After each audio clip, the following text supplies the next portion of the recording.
Hello everybody. Welcome to my video talking about value block-ins. Hopefully you guys can see the paper pretty well. Like I said before, this video is going to focus on value block-ins. I'm going to briefly kind of talk about what they are. I'm not really going to go over the process of how I'm drawing my object.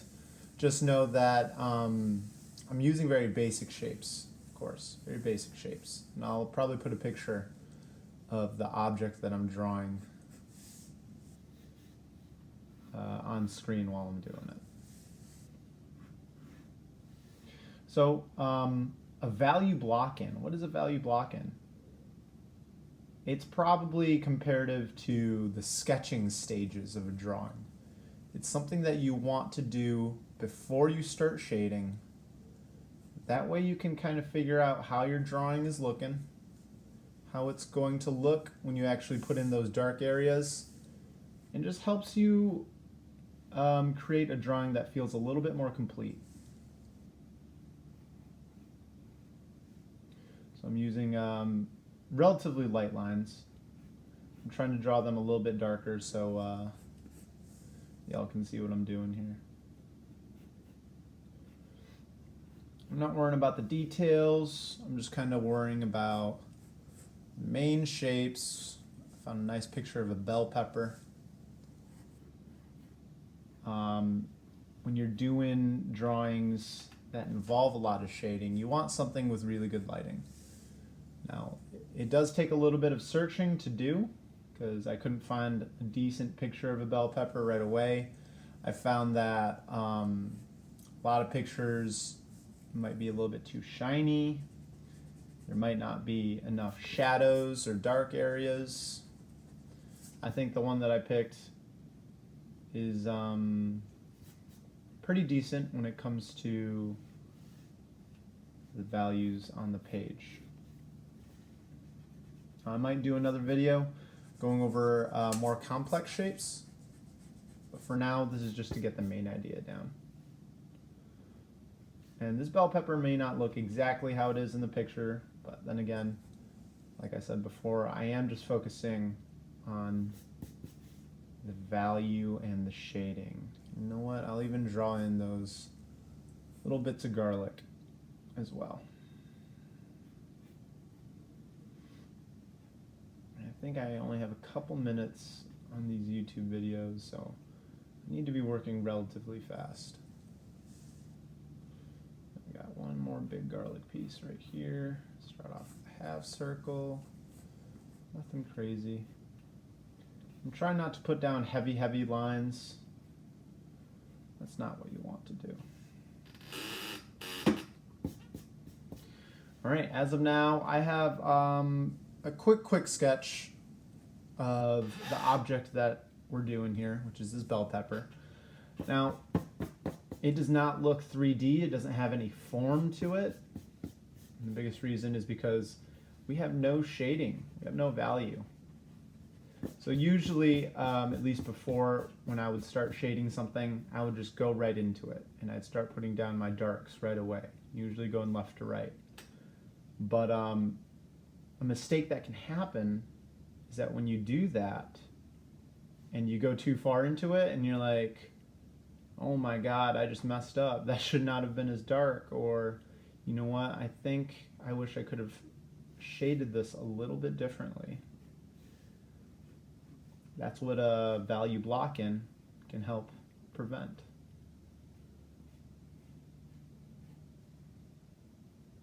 So when I'm doing a value block-in, you want to think about the shapes that the shadows create. So not only did I use shapes to draw my object, now I'm using shapes to describe the areas that I want to shade.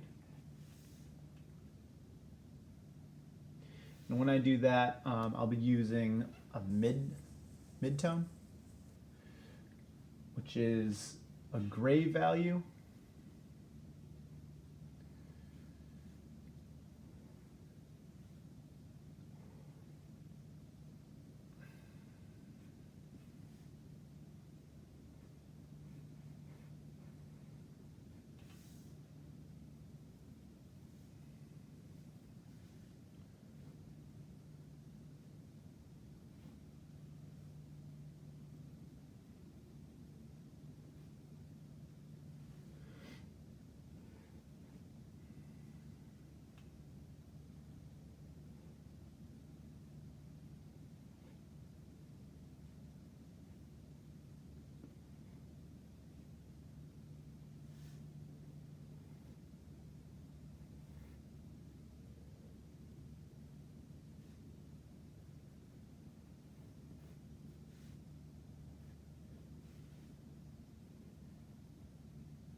really make sure to take some extra time to make sure that everything is accounted for, all the areas that have shading, my proportions. I'm going to erase things here and there. I feel like the right side of this bell pepper is feeling a little bit too wide here.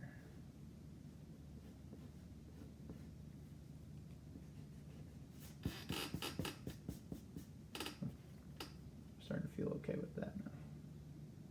Feels all right.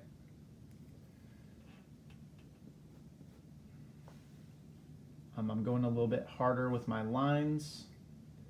I usually wouldn't go this hard with my lines yet, but just for the sake of the camera so you guys can see. And for the most part, I have a lot of my bell pepper covered.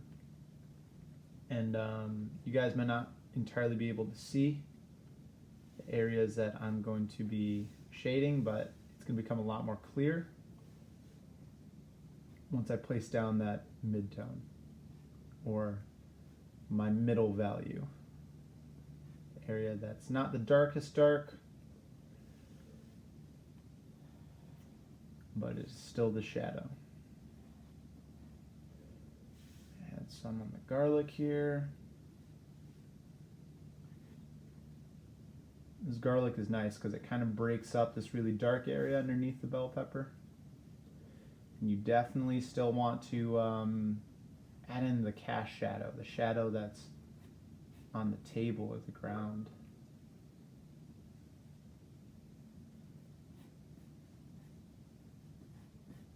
You want to add that as your shadow shapes as well. At the moment I'm kind of drawing at an angle too. I really hope I'm not in the way of the camera,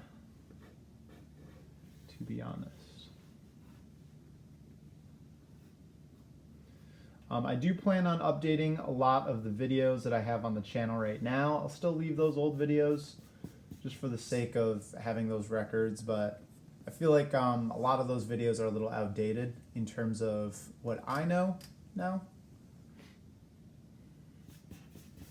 All right, so here we have our picture. I don't know how well y'all can see that. Maybe that's a little bit too close, but before I did any shading, I mapped out all the areas that I plan to shade. I don't know if I have a sharpener right now or not. Ideally, I would like to go in with more of a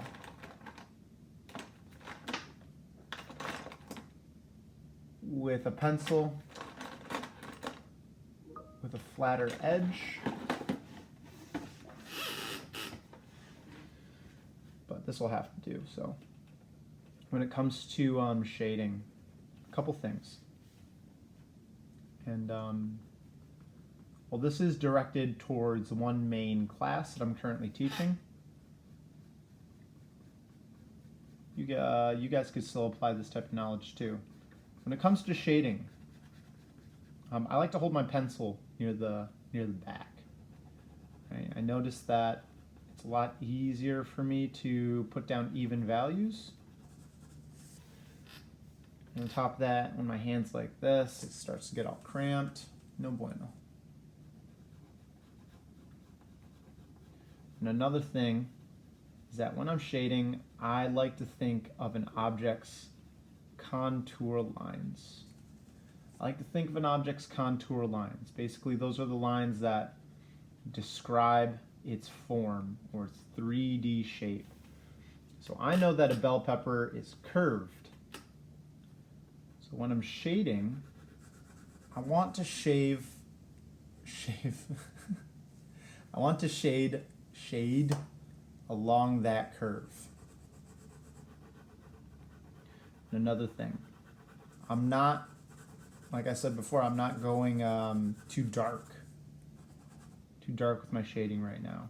I just want to get an idea as to how this bell pepper is going to look. Basically, this drawing is being separated into two values. White and this midtone that I'm laying down. I also usually wouldn't be shading like with my wrist. I'd be using my whole arm, but this is a very awkward angle to be drawing. It does an okay job, but I always encourage everyone to shade with their entire body. And usually when you have your shadow shapes down, you should be able to tell what it is that you're shading. Like, if I was shading a face and I were to put down these shadow shapes, you would be able to tell that it is a face.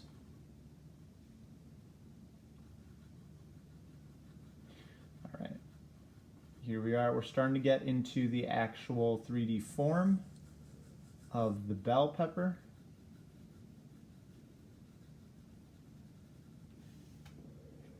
You know what? I might put a little bit of darkness right below it. That way I can separate it from its own cast shadow. And here you see that I'm using a curved line, curved shading stroke to describe this object here. And bell peppers have different sides. So this flat edge right here is going to be coming into this bump over here, while this curved edge is going to be coming into this flat edge right here. It's weird how that works out, but I think that's a nice contrast to each other with my lines and shapes. Having a little bit more variation here.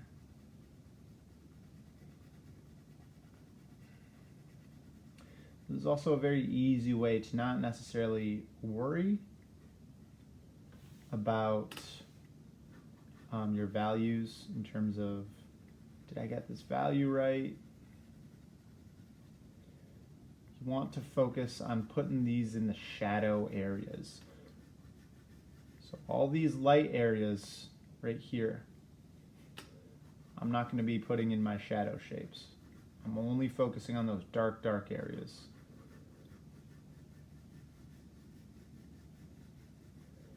Since I'm going into the more curved, flat part of this bell pepper, I changed my stroke direction. I start using more of a curved line near the end of that bell pepper.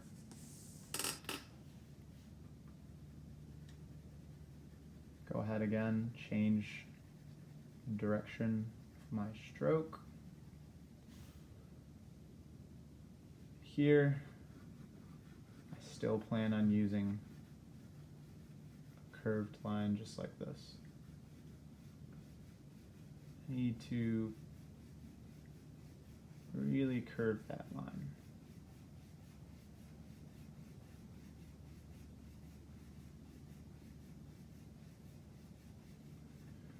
Hopefully I'm making decent time with this video.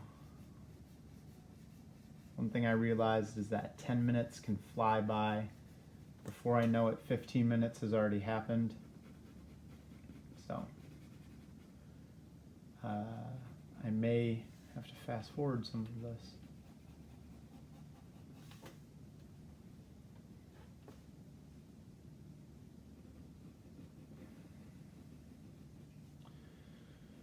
Now we're moving on to under the cap. I have my garlic shaded out. Moving over through here. This nice little curved area under the bell pepper.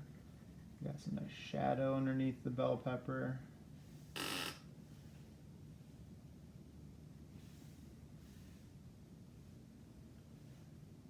This part was a little tricky deciding where to put that shadow shape. In fact, it's something I wanted to wait on, but I guess I could do it now. Is putting it all the way through here.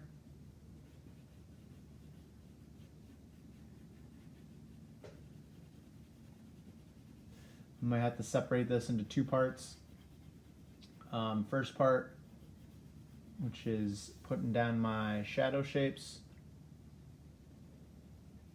And then the second part,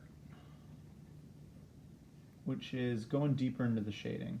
I don't know how deep I'm going to be able to go, just because these videos can only be uploaded with like 15 minutes at a time, which is kind of rushed. It's definitely kind of rushed for drawings like these, but you know, you usually want to spend about a good hour doing this. In fact, the way that you saw me do it was very, very fast, very fast for this type of exercise. So you guys definitely want to be taking your time with this. In fact, there are definitely areas that I feel like I went a little bit too dark in. That's okay. Like this right side right here, just because I'm rushing